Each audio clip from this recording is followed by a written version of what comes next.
Agora são 6h18 no Rio. Bom de Papo. A baixa procura para a compra de imóveis novos ou usados registrada no Brasil por conta da crise econômica tem gerado um interesse cada vez maior do consumidor pelo aluguel. Pesquisas recentes apontam que houve aumento no número de novos contratos e que o valor dos aluguéis tem caído, sendo hoje um grande atrativo para moradores que desejam trocar de residência. Mas o que poucas pessoas sabem, né, e que devem estar atentas, é que o novo Código de Processo Civil, em vigor desde março, alterou essa relação entre as partes em algumas das chamadas ações locatícias típicas. Mas quem esclarece para a gente é o advogado Leandro Melo. Boa noite, doutor Leandro. Olá, boa noite, tudo bem? Tudo bem, tudo tranquilo? Tudo certo, graças a Deus. Doutor Leandro, pouca gente comprando imóveis, né, no momento, né? Infelizmente, sim. E muita gente tendo que morar em algum lugar, tendo que alugar. Exatamente. O crescimento desse tipo de serviço tem aumentado, principalmente porque agora o crédito bancário está mais difícil de ser obtido. Então, quem antes conseguia comprar um imóvel aí, né, juntando seu dinheirinho, hoje não consegue mais, infelizmente.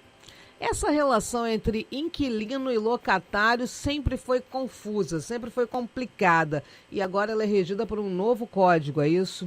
Na verdade, a lei de locação ela permanece. O que mudou foi agora o Código de Processo Civil, que modificou a instrumentalização para que essas ações locatícias tenham hoje vigor no Brasil. Então mudou um pouco a forma como hoje o inquilino e o proprietário aí do imóvel vão litigar na justiça, seja com relação a ações de despejo, ações locatícias, ações revisionais. Então mudou um pouco o procedimento. O que mudou na prática, doutor Leandro?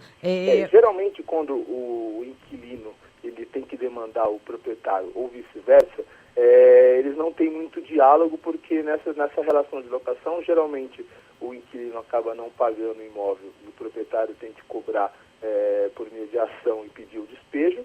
E antigamente essa ação de despejo ela era uma ação um pouco mais rápida, e agora vai demorar um pouco mais, porque esse novo Código de Processo Civil ele tem como intuito fazer com que as partes se componham de forma amigável, né? Então hoje, quando o proprietário entra com uma ação de despejo pedindo o imóvel de volta, ele necessariamente tem que oportunizar o inquilino a possibilidade de ele ter uma conciliação amigável. Então isso vai fazer com que eles tenham um diálogo um pouco mais afinado no momento de se propor ação.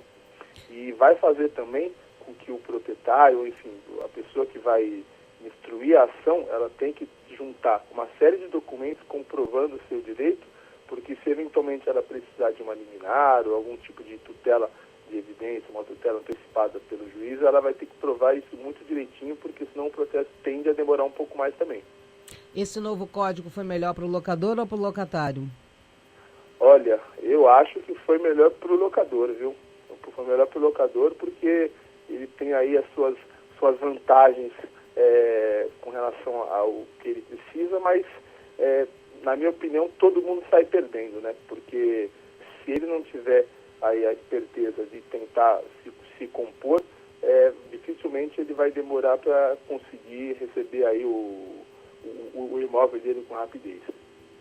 Ou seja, foi melhor para ele, para quem está alugando, mas ao mesmo tempo, para ele retomar o imóvel, ficou um pouco mais complicado, foi isso? Isso, o que a gente sempre sugere, e o que o próprio Código de Processo Civil também fala, é nessa conciliação, né, que é a possibilidade de as partes conversarem e tentarem se entender, seja para manter a locação, seja para encerrar a locação.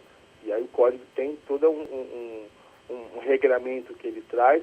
Então existe hoje a figura do conciliador, que é a pessoa que vai entrar na discussão, vai conversar também com as partes no momento de uma audiência, ou até mesmo numa possibilidade de acordo. Então isso vai fazer com que tenha aí uma possibilidade maior de se ter um êxito nesse sentido. Mas eu acho, assim, na minha opinião, né, na minha visão, se chega a um ponto desse de, né, tá quase numa ação de despejo, acho que não tem muito diálogo também, né? É mais difícil. O problema é que a lei do inquilinato ela permite que o locatário, que o inquilino que está devendo, que ele purgue a mora, né? É um termo jurídico que existe para que ele possa pagar e continuar no imóvel. Uhum. Muitas vezes o locador não está muito interessado, porque ele está muito tempo cobrando, a relação já está desgastada.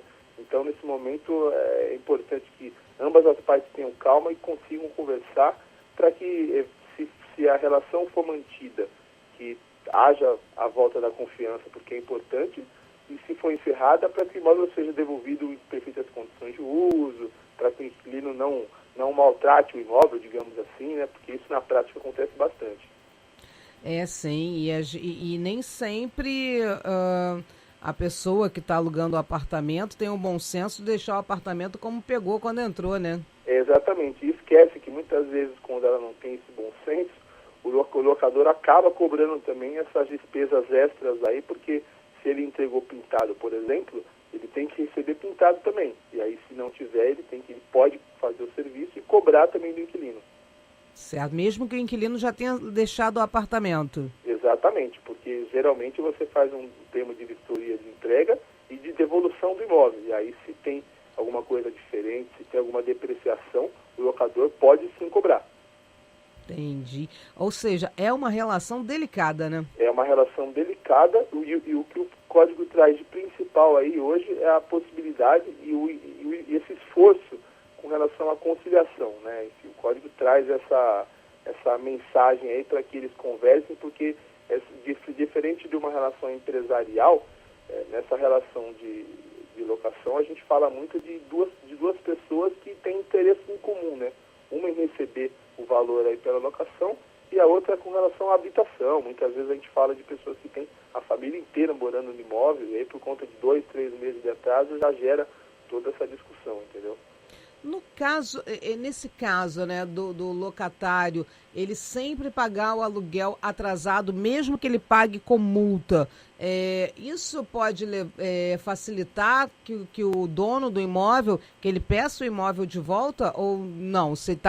Eu paguei, não interessa que dia que eu paguei, estou tranquila ou não? Ou isso pode facilitar que o dono do imóvel retome o imóvel? O que a legislação fala?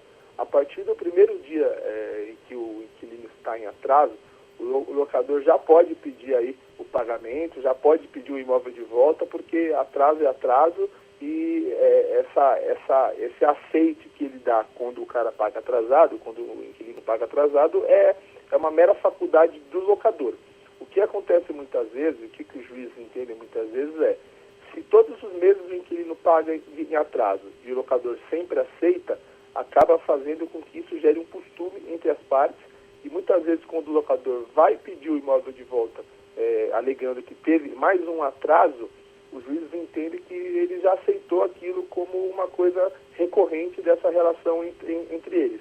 Então, a recomendação se você tem um imóvel que está sendo locado e seu inquilino paga em atraso, é importante que você notifique ele, diga que você não aceita esse tipo de conduta e você vai avaliar se é o caso de você pedir o imóvel de volta ou se você vai tentar entender com esse inquilino o que está acontecendo. Mas fato o inquilino atrasou, no dia seguinte, na semana seguinte, o proprietário já pode pedir de volta, entendeu?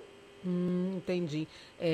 Até para deixar claro que ele não concorda com aquilo, né? Exatamente, porque senão acaba se tornando um costume.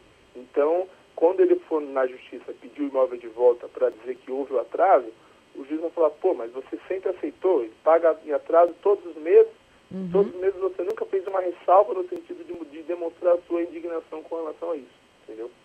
E agora vem aqui, querendo tirar o cara, né? Exatamente. O seguro-fiança ajuda o proprietário? É uma faculdade dele, né? Ele não é obrigado a aceitar, mas se ele aceitar, ele tem que executar primeiro a fiança para depois cobrar o principal. Então, vamos lá, o inquilino aluga um imóvel junto ao locador e a fiança que ele oferece é o seguro-fiança. É uma modalidade muito utilizada no Brasil, principalmente porque os bancos e as seguradoras oferecem esse tipo de produto, né, de uma forma até acessível. O que modifica se eventualmente o inquilino se torne inadimplente, cabe ao locador executar esse seguro para que ele não fique sem receber o imóvel. Mas lembrando que o recebimento desse valor que advém do seguro fiança, por exemplo, ele não é para toda a locação, e sim por um certo período. Geralmente, as seguradoras e os bancos, eles acobertam por um certo período, e aí se o cliente se tornar inadimplente também, se ele continuar em estado de mora, o que se recomenda é que o locador entre com uma ação de despejo acumulado de cobrança para que ele possa retirar o inquilino do imóvel e possa cobrar os valores lá na frente com relação ao inquilino também, entendeu? Doutor Leandro, a gente sabe que é uma relação conturbada, né, entre locador e locatário. O que o senhor recomenda para que essa relação seja a mais transparente possível e não chegue num ponto desse? Porque, assim, problemas todo mundo tem, né? É Sem possível dúvida que o locatário, ainda mais no momento em que se encontra o país, tenha algum tipo de problema em algum determinado momento daquele contrato. Esse bom relacionamento entre os dois facilitaria realmente a vida de todo mundo, né? Sem dúvida. O que a gente sempre recomenda aqui para os nossos clientes, sejam locadores, locatários, em primeiro lugar é que sempre tenha contrato, né? No Brasil a gente tem o costume de, muitas vezes, seguir esse tipo de tratativa de forma amigável, porque muitas vezes você está alugando um imóvel de um conhecido, e isso sempre gera problemas, porque se as cláusulas não foram pré-estabelecidas, na hora de se exigir o cumprimento de uma obrigação, a gente não sabe exatamente o que foi combinado. Então, tendo um contrato de uma forma bem clara, o que a gente sempre recomenda é, toda vez que locador ou locatário não cumprirem com alguma coisa que foi pré-determinada, é sempre importante que a parte que se sentir lesada deixe consignado ali a sua indignação, para que isso não se torne um costume, como eu havia falado antes, e principalmente para que numa eventual ação isso possa ser usado em benefício dela. Mas o que a gente sempre fala o diálogo é sempre importante, né? É sempre importante as partes conversarem, é sempre importante o inquilino expor ali as suas necessidades, as suas dúvidas, as suas frustrações com relação ao crédito que ele pagaria para o locador, dizer que ele está num momento de dificuldade, mas dar uma previsibilidade, né? Não posso pagar você esse mês, mas daqui 20 dias eu consigo te pagar. E o locador sempre dizer, eu consigo esperar 10, eu não consigo esperar 20, porque o combinado não sai caro, mas é importante sim que haja uma relação harmoniosa aí na medida do possível e que tudo esteja claro, né? Então, assim, tendo um contrato, tendo uma conversa clara e as partes sempre manifestando ali o que elas entendem de certo ou errado, fica um pouco mais fácil de a gente resolver se depois a briga acaba partindo para advogado, para a justiça, etc. E esse novo Código de Processo Civil, de uma certa maneira, ele fortalece essa conversa, né? Exatamente. Hoje, até antes desse código já existia, né? Figura de conciliadores, de mediadores que trabalham com juízes aí por todo o Brasil. Hoje é meio que obrigatório, né? Então se tornou obrigatório que as partes inicialmente tenham ali o interesse nessa mediação, e justamente por isso os conciliadores e os mediadores eles serão mais instruídos para que eles possam ter um poder de convencimento maior sobre as partes, para que elas efetivamente cheguem a um acordo. Muitas vezes a parte vai para uma audiência e ela não quer abrir mão de nenhum centavo com relação ao valor que ela tem que receber. Mas se a gente está falando em acordo, ambas as partes têm que ceder de alguma forma. E o trabalho do mediador, e até esse novo código ele traz, é justamente isso. Ele tem que conscientizar a parte de que, se é um acordo, as duas partes têm que ceder. Então não adianta o locador ir para uma audiência, por exemplo, e querer receber 100% do valor que ele tem direito. Ele vai ter que ceder de uma parte, o inquilino vai ter que ceder de outra. Então, se eventualmente o inquilino queria 3 meses para desocupar o imóvel, ele vai ter que saber que ele vai ter que diminuir esse prazo um pouco. O locador vai ter que saber que ele vai ter que abrir mão de alguma coisa para chegar nessa conciliação, porque a experiência tem mostrado que a manutenção dessas ações de uma forma não amigável, sem que haja diálogo, ela só perpetua o volume de ações que tem no judiciário e torna mais difíceis, né, a atuação do Poder Judiciário, que não é só de julgar, mas também de fazer com que as partes se entendam. Legal, bacana. Antes, eu me lembro que o locador ele só podia pedir o apartamento se fosse para ele morar, algum filho, alguma coisa assim. Isso continua valendo, doutor?